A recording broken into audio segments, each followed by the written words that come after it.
கல்ருயிட் குழுமத்தின் சர்வதேச தகவல் தொழில்நுட்ப மையம் கோவையில் துவக்கம். கல்ருயிட் குழுமம் தனது 2வது சர்வதேச மையத்தின் புதிய அலுவலகத்தை கோவை சரவணம்பட்டியில் உள்ள கேடிசி டெக் பார்க்கில் துவக்கியது. பெல்ஜியம், பிரான்ஸ், லக்சம்பர்க் உள்ளிட்ட இடங்களில் 750 சில்லறை விற்பனை மையங்களை கொண்டுள்ளது. உணவு, உணவு அல்லாத துறை, உடல் நலம் மற்றும் ஆரோக்கியம் மற்றும் ஆற்றல் மற்றும் மொபிலிட்டியில் சேவை மற்றும் தயாரிப்புகளை பல்வேறு பிராண்ட்களில் அளித்து வருகிறது. கல்ருயிட் குழுமம் 2007ஆம் ஆண்டில் ஹைதராபாத்தில் 1வது சர்வதேச மையத்தை துவக்கியது. சில ஆண்டுகளில் இந்தியாவில் தொடர்ந்து விரிவாக்கம் பெற்றது. தகவல் தொழில்நுட்பம் முதல் பன்னோக்கு வணிகத்தையும் கல்ருயிட் குழுமம் மேற்கொண்டது. கோவையில் புதிய அலுவலகத்தை துவக்கியது.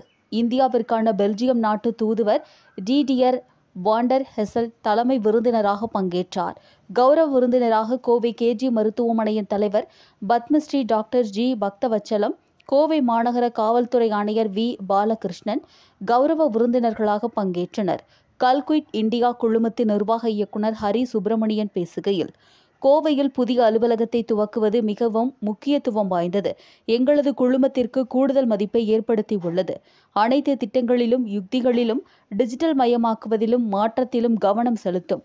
கோவையின் பல்வேறு வகையான தொழில் முனையும் கலாச்சாரமும், என்ஜினியரிங் தொழிலில் மையம், கல்வி சூழல் போன்றவை இங்கு முதலீடு செய்ய எங்களது தேர்வாக அமைந்தது என்றார்.